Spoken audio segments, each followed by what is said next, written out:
Hi, I'm Shane Miller, and welcome to another inspiring episode of Summit Arts Showcase. We have an exciting and packed show for you today, so let's get started. The Dreamcatcher Repertory Theater right here in Summit is a professional ensemble of actors who build community with audiences by sharing contemporary, life-affirming stories that challenge, energize, and entertain.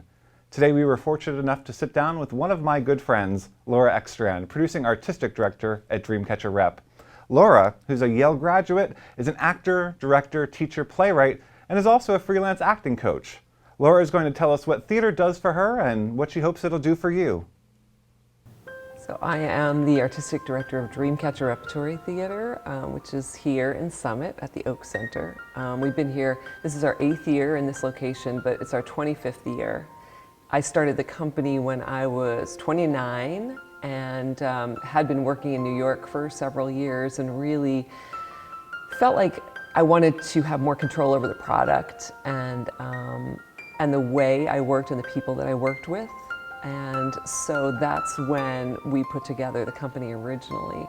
And now I kind of can't believe it's been around for as long as it has. And you know how difficult it is for a nonprofit to survive and an arts organization to survive, but it has, and we're just very proud of being around this long and doing the work that we do. And being a part of the New Jersey art scene is really important to us.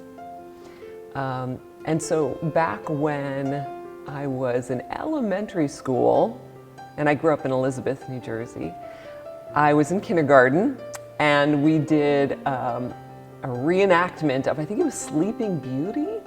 And I feel like it felt very easy and fun to me to do that. And so through elementary school, I did all the plays, but I never really thought about it as being my vocation. And all the way through high school I did, but I was a writer, and I went to college for writing. I went to Yale for writing, and couldn't keep away from auditioning, could not stay away. So after the first year, I thought maybe I would double major in English and theater studies.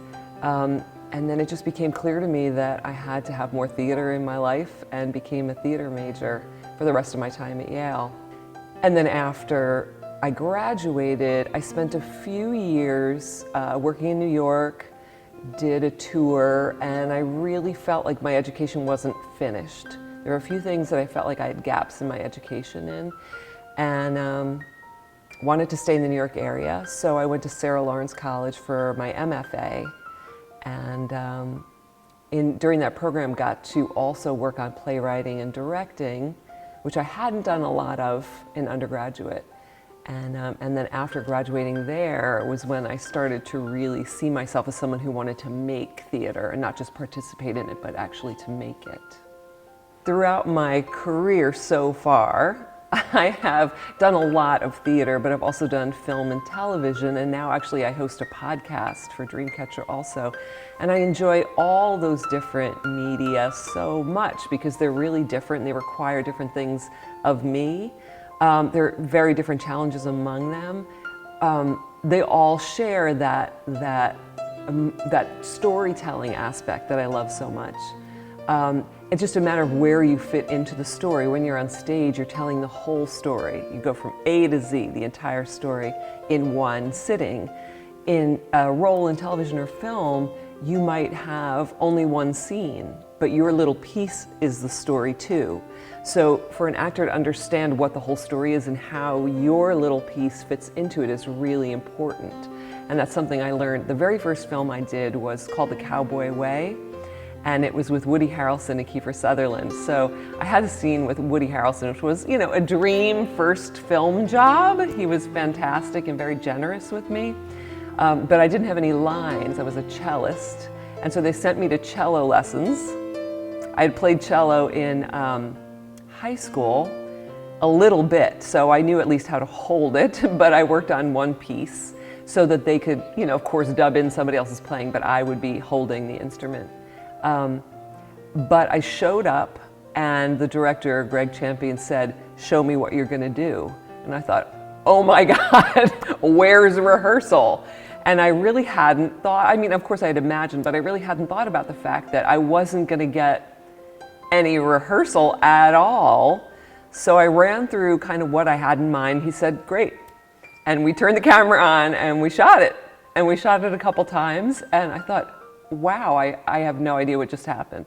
So it was the key to me to understand that in things like film and TV, there is no rehearsal, that you must do all of your preparation on your own ahead of time. And that was shocking. And so that's where, you know, your technique comes in, that's where your improv comes in. You just need to be ready to go in any direction. And I was also on an episode of Sex and the City, and I was a secretary for one of Mr. Big's exes. And and I tell the story because it's all about how crazy it is to walk into a set for one day when everyone else is there for years and years. So I walk in for this one day, and I don't know anybody, of course, and I have this beautiful outfit on, and we're doing a dolly shot. I'm walking down the hall, and they're kind of following along. And someone right before the shot put this giant potted plant right next to the dolly. So I'm walking and walking, and I walk up, and there's this giant plant. I'm like, I don't know what and I can't like say, cut, there's a giant plant in my way. So I just kind of climbed through the plant and kept walking. And I'm like, what? They're never going to use that. What am I going to do? And so finally someone said, cut, what's that plant doing there? And I thought, oh my God, I'm here for one day and I'm creating problems and I don't know what to do. So it was cleared up and they were all very nice about it, but just panic. You have no relationships there. You're just there to do this one little scene. So I find TV and film day player work, which is what I've done. I've never been a regular on a series or a large part in a film, is extremely stressful because there's this giant thing happening that you're stepping into just for a very short period of time. But it's also really fun. It's so fun because of the giant machine. So you're surrounded by all this support and all these other pieces in motion around you, so it can be just totally fun. But I think you always have to bring your sense of improvisation to those sets because you have no idea what's going to happen. You just don't know. I'm still auditioning now, which is a great counterpoint to what I do with the theater. So the thing that the theater does for me, and I think for the other actors that are in the ensemble, is it gives us a home base. It's a creative home. And I think that's really important because one of the things that's hard about being an artist of any kind and an actor is that you can't count on what's coming next. There's never a secure job, there's never a paycheck, there's not a consistency. And what Dreamcatcher does, because we're a resident company, is we provide a place where people know they can learn something new, they can try something new, they can be supported, they can grow. A lot of our actors, including me, also direct, we teach, we write. So it's a real place where you can put down roots. So no matter what is going on around you and auditioning's happening and all kinds of nuttiness happens, that you still have a place where you can go and you can do your best work. And I feel we do our best work because we are safe. And that's something that's really hard to come by for artists, for actors, to know that you're not being judged, your next job is not on the line, you can take chances, and that everybody here really has each other's back. And we also hire actors from outside the company, in addition to the resident company, and we make sure that those are also people who are team players, who enjoy working in a really collaborative environment, because we really treasure and protect the culture that we have here, which is based on mutual respect, support, playfulness, fun, all those things you can only do when you really feel taken care of. So that's what I think is special about Dreamcatcher and why it's important to me to have this place in addition to the other things that I do as a freelance actor and writer, director, that this is the place that keeps feeding me, keeps making me feel creative and inspired, and that I can go on and do whatever else I want to do. Here at the Oak Center, we seat about maybe 150 if we all sit close together. And this is actually larger than the last space we were in. We were in a black box studio in South Orange. It sat 70 people.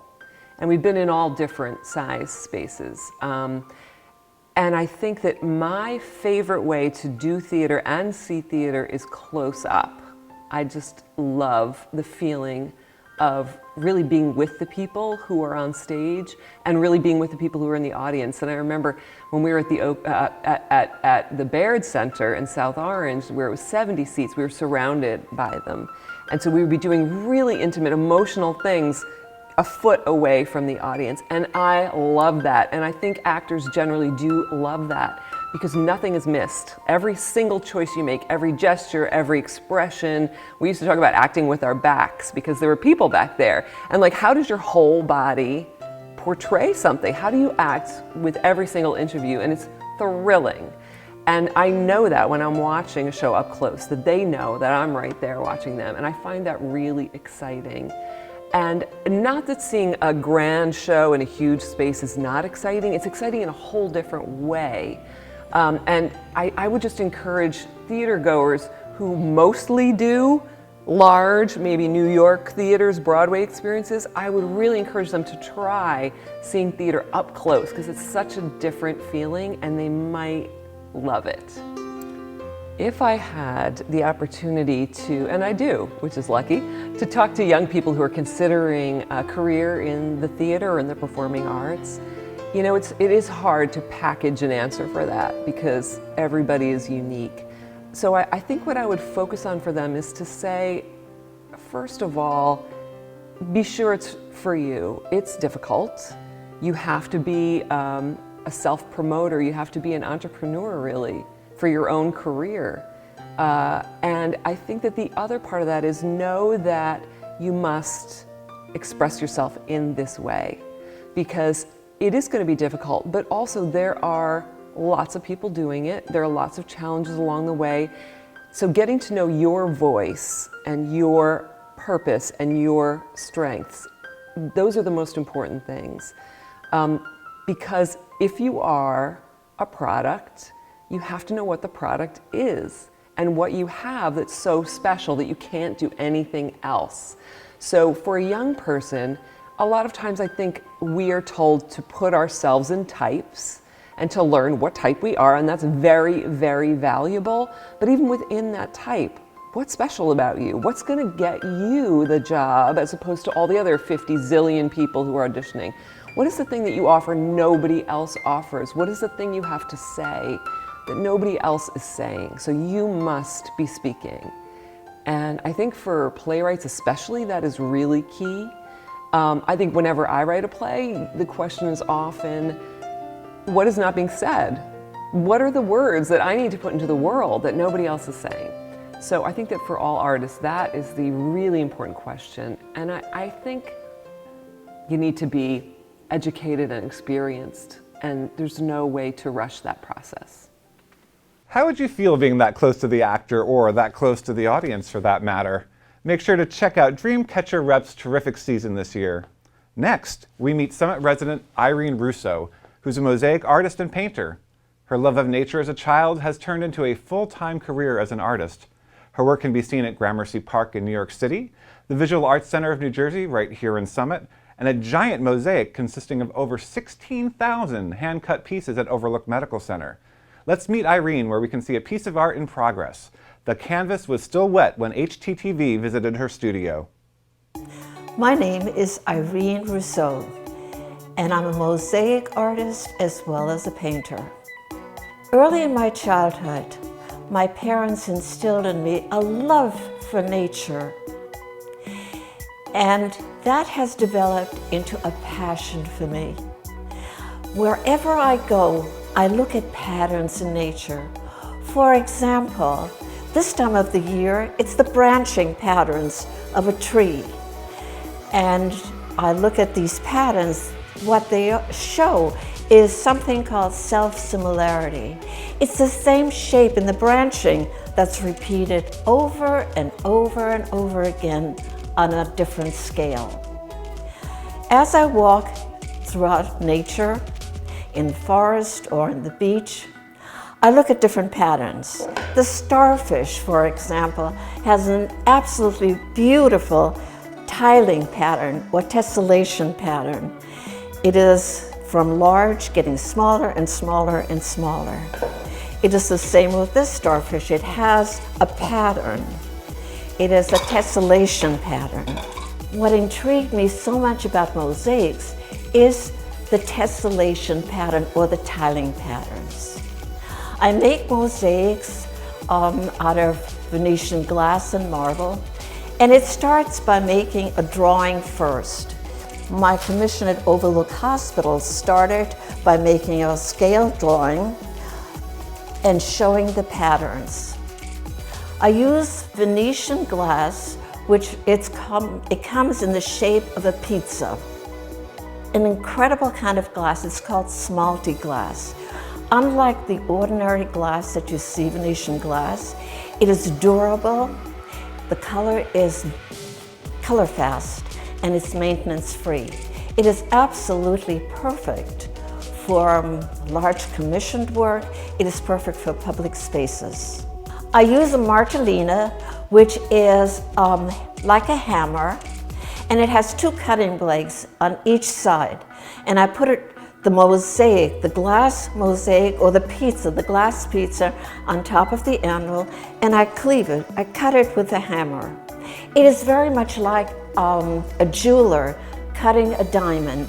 It is exact, and then I rotate it, and it makes a smaller and smaller and smaller tesserae. Tesserae is the Italian word for tile. I then use tweezers and embed the cut mosaics, the tiny, tiny mosaics that are smaller than your pinky fingernail, and embed them into cement on a wooden structure, on a wooden substrate. Behind me, you can see the mosaics that I've done. The very large one is 21-inch diameter.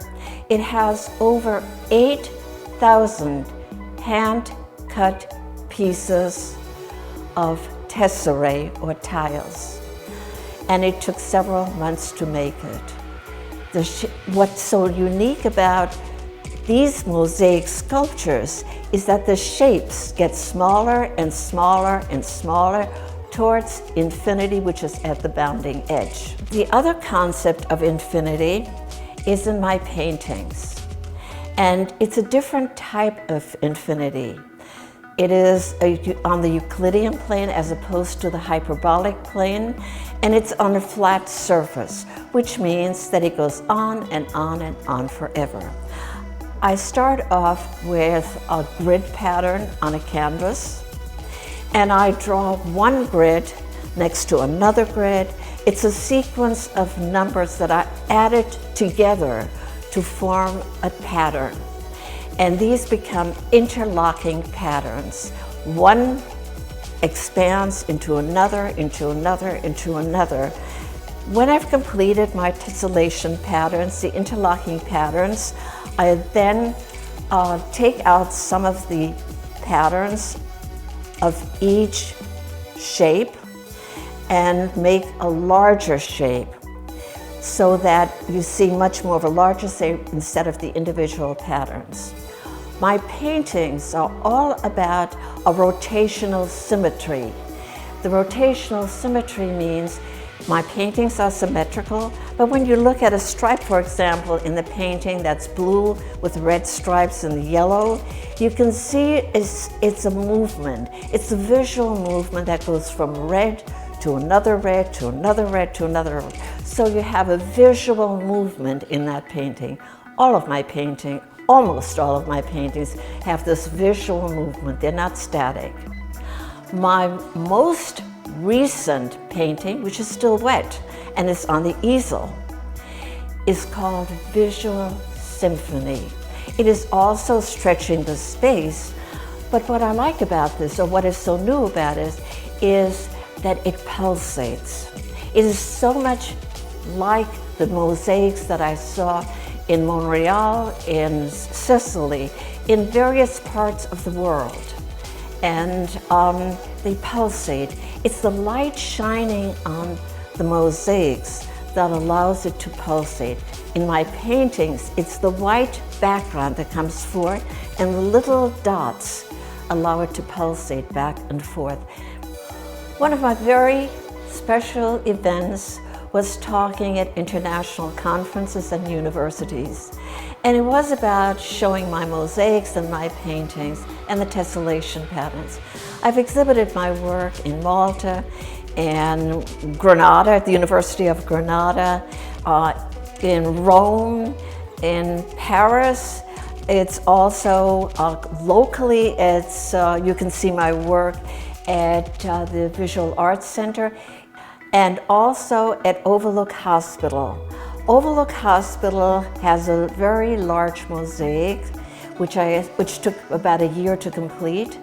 It has close to 16,000, yes, 1,000 hand-cut pieces of tiles or tesserae, and it's glass, Venetian glass, it's onyx and marble. It's approximately 8 feet by 8 feet, and it took a year to make. One of the most moving experiences that I had was creating a Holocaust memorial in Gramercy Park. What struck me as being so moving and memorable is having a chance to talk to the survivors of the Holocaust. And it is there, it's in the Garden of Remembrance at the Brotherhood Synagogue. So I want to leave you with the last parting words, which are, we live in a world of patterns. Look around you. See the patterns in nature. Look at your garden. Look at the plants. Look at the trees. Just remember, patterns are everywhere. We live in a world of patterns, and for an artist or would-be artist, never give up. We live in a world of patterns. You simply have to look around you. An inspiring thought from a local, gifted artist. Summit Arts Showcase has discovered some very talented people right here in Summit, and you're about to meet one more. Meet Sue Zwick, a photographer from Summit who 20 years ago took an architecture class at Drew University that turned into her artistic passion. Many things inspire Sue. When something grabs her visually, she will make it her mission to find that perfect shot. Her path to photography is a journey that any of us could attain. Let's hear that story. Hello, I'm Sue Zwick, an exhibiting photographer, and I live in Summit, New Jersey. I have been photographing for approximately 20 years, and I started by taking a class in architecture at Drew University. It opened my eyes to something that was always around me, but I had never really appreciated before. And that is buildings and architecture. I love two art forms, both sculpture and architecture. And when I visit a building that I've never seen before, I treat it as if it were a piece of sculpture. I walk around it several times, looking at it, and then I go back with my camera and I deconstruct the building so that I never show the whole building, I just show parts of it. And I abstract buildings, show positive and negative space, and this is basically how I began with black and white film photographing architecture. Subsequently, I have moved on and do series of work. I like to work in series, and that gives me a focus and a purpose. And I went from film to digital, and that's where I am working now. Through travel, went to many third world countries, and I started looking at chairs. So that was another series, and I called them portraits because these chairs, to me, were like people. They had a presence, they had a feel. So then, after I worked on the chair series, or the portrait series, I, as I told you, am an exhibiting photographer. So I had an exhibition at Kean University, and out of that came this catalog. It was a very good way for me to not only show the work that was at Kane, but also to really get to understand, and this I don't know if I mentioned, it's called Sacred Spaces, and I wanted to show people in prayer, but I wanted to respect the people, so I couldn't take shots from the front. I took shots from behind, and I really enjoyed this project, which took several years. When something grabs me visually, I know that this is going to be something that I will pursue, and I might take many shots to get the one shot that I think is worthy. Photography has brought so much enrichment to my life. The photography gives me a sense of serenity, it gives me hope, it gives me joy. That's what photography does for me. Keep your eyes open and you will find a unique way of looking at things. That's our show. In 2019, we lost the great theater composer and lyricist Jerry Herman, who once said, "I have a lot of friends who get up most mornings and go to jobs that they absolutely hate. I don't think that's what life is about, and I'm so fortunate that I actually love what I do." Some of the artists on today's show have that very same motto. Hopefully they will inspire you to pursue the artist in you. Thanks again to our friends at the Summit Area Public Foundation for underwriting today's episode. Watch for another episode of Summit Arts Showcase, where we'll introduce you to more of your neighbors who are following their dreams. I'm Shane Miller. Thanks for watching.